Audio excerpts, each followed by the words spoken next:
for the better. My name is Chi Lee. I'm 12 years old. This is my second year and my second presentation. I'm here to explain the steps you need to take in buying your first horse. The main factors in buying a horse are type, place to purchase, and visiting the horse you would like to buy.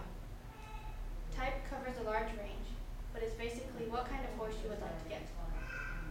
There are many different places horses can be purchased, and choosing the right or wrong place can impact the next few years or so with that horse. After you pick your horse, it is important to schedule an appointment to see the horse in person. First and foremost, you will need to decide what kind of horse you would like to buy. You will need to consider purpose, manners, size, age, and price. Looks aren't everything, but a horse with good conformation tends to be healthier than a horse with bad conformation. There are many different kinds of horses out there, each suited to different styles of living, so it's important to decide what kind of horse you want. Do you want a Western horse or an English horse? Maybe both? There are gamers and jumpers available, as well as companion horses and trail horses. If you decide what you want, you will save time by narrowing down your choices. After you know what you're going to do with your new friend, evaluate your riding skills honestly. Don't overestimate your skill. If you buy a horse that needs a more experienced owner than you really are, both you and your horse could get hurt. Decide where you are going to keep this horse and how much time and money you are willing to spend on this animal. A good beginner's horse should be laid back and calm, but not lazy. A horse that spooks at everything or is hard to control will be disastrous for a novice owner. On the other hand, a horse that refuses to move is not very encouraging for a beginner either.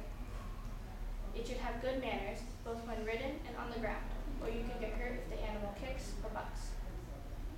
It's important that your horse fits you, unlike clothes or shoes, where you buy a larger size. A horse too tall will be harder to control, as your legs will not be long enough to give proper commands. Too short, and your legs will be too low for commands. A horse's age is also something to consider. A young horse of age 3 to 5 will have had less training than a horse of age 10. A good age range for a first horse is late teens to early 20s. That way, the horse has had enough experience for you to learn off him, but he'll stay around for a while as well. Horses that are really cheap tend to have a few problems or are not right. Of course, you don't have to spend tens of thousands of dollars on a good horse, but create your price range and go from there.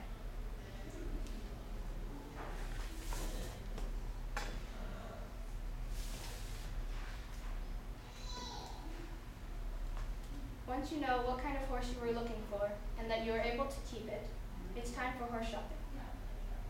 Chances are, when you go looking for your very first horse, you won't be an expert. Public sales and auctions are places where horses are cheap, but things happen quickly and are better left to the eyes of an experienced horse person. Professional businesses are usually a reliable place for horse buyers because they have a reputation to maintain. However, they may try to convince you to buy a horse with a few issues. Private sales are simple. A person needs to get rid of their horse. Most owners care where their friend is going and have kept them well. But you do need to find out why they're selling to see if there are any problems with this horse. Another place to find a horse is at your riding school. Most likely there will be a few equines for sale.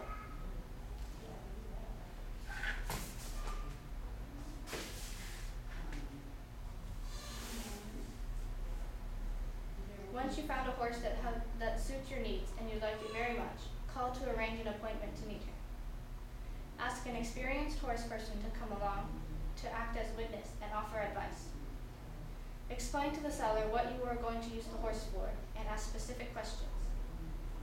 Look carefully around the horse's stall for bite or kick marks. They could indicate stall behavior problems. Ask the horse to be let out and watch how the owner handles the horse and the horse's behavior. Then ask the horse to be walked up and down and then trotted up and down. Look for lameness or behavior issues. When the horse is standing still, examine its conformation on both sides. Look for any obvious faults.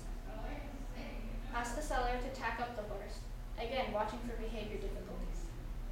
Before you ride, let the owner ride and put her through her paces. Then ask the experienced horse person you brought along to ride as well. He or she may find a few things that the owner didn't show you. Finally, you can get in the saddle. Sit for a moment and see how the horse feels. Too short, too tall, too skinny, too wide? Walk, trot, and canter the horse and decide if you like the way she runs. If you still would like to buy this horse, ask your vet to come out and check the health of the animal. If everything's clear, arrange for a trial period. That way, you are able to decide whether you really would like to own a horse or determine any difficulties you cannot handle. If everything goes well, you can buy it. As you go out to buy your dream horse, just remember the main steps to take in purchasing a horse. Ask yourself what kind of horse you are looking for, find a place to purchase, and actually go see it before you hand over the money. Your choices will impact your life as well as your horses, so be sure to change it for the better. I got my information from Complete Book of Horses and Riding by Judith Draper, Debbie Sly, and Sarah Moyer, and also from Your Horse by Carolyn Henderson. Are there any questions?